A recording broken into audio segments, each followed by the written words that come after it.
نحمده ونصلي على رسوله الكريم اما بعد فاعوذ بالله من الشیطان الرجیم بسم اللہ الرحمن الرحیم۔ 30 بھی پڑھتے ہیں کہ نبی صلی اللہ علیہ وسلم نے فرمایا جو شخص 10 بار قل هو اللہ احد پڑھتا ہے اس کے لیے جنت میں ایک محل بن جاتا ہے۔ عمر رضی اللہ عنہ کہنے لگے کہ اے اللہ کے رسول صلی اللہ علیہ وسلم اس طرح تو ہم بہت سارے محل اپنے لیے تیار کر لیں گے، یعنی بہت دفعہ ایسا ہی عمل کریں گے۔ آپ نے فرمایا اللہ کے پاس اس سے بہت زیادہ ہے، بہت اچھا ہے، یعنی تمہارے گمان سے کہیں زیادہ ہے اس کے پاس۔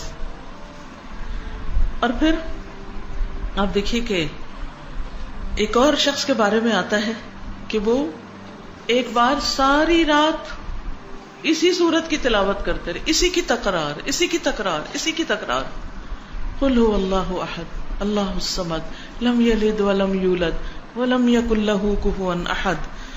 اور حقیقت یہ ہے کہ اگر آپ کسی وقت دعا کرنا چاہیں اور اللہ کے قریب ہونا چاہیں، اللہ تعالی کی قدرت اور عظمت کا احساس اپنے دل میں بٹھانا چاہیں تو آپ کو کیا کرنا چاہیے؟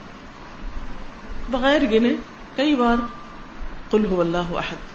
اگر آپ کو ریاکاری کا ڈر ہے، شرک کا اندیشہ ہے، شرک سے ڈرتے ہیں، اپنے اندر اخلاص پیدا کرنا چاہتے ہیں تو اسی صورت کو پڑھیں، بار بار پڑھیں، اور پھر اس کی تاثیر آپ دیکھیں، یہ کرنے سے پتہ چلتا ہے۔ نبی صلی اللہ علیہ وسلم کو جب یہ بات پتہ چلی کہ وہ ساری رات ہی پڑھتا رہا تو آپ نے اس کو منع نہیں کیا۔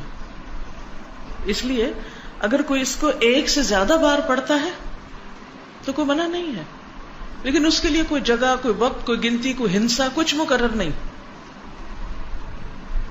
کیونکہ ایک ہی آیت کا یا ایک سورت کا بار بار پڑھنا انسان کے اندر اس کا فہم زیادہ کرتا ہے، اس کے اندر غور و فکر اور تدبر زیادہ ہو جاتا ہے۔ تدبر کے لیے تکرار چاہیے ہوتی، بار بار پڑھو۔ ہم تو ایک دفعہ قرآن پڑھتے ہیں اور اس کے بعد بند کر کے وہ اوپر شیلف میں رکھ دیتے ہیں، مکمل ہو گیا، اب مزید اس سے کوئی کام نہیں۔ اس کی فضیلت یا اس کے بارے میں یہ بھی آتا ہے کہ یہ انسان کی بیماریوں کو دور کرنے والی ہے۔ اب بیماریوں کو کیسے دور کرنے والی؟ سب سے بڑی بیماری اور علت کیا ہے؟ شرک۔ سارے غم ہی شرک کی وجہ سے آتے ہیں، ساری مصیبتیں شرک کی وجہ سے آتی ہیں، اللہ سبحانہ وتعالیٰ کی ناراضگی شرک کی وجہ سے آتی، چاہے شرک اکبر ہو چاہے شرک اصغر ہو۔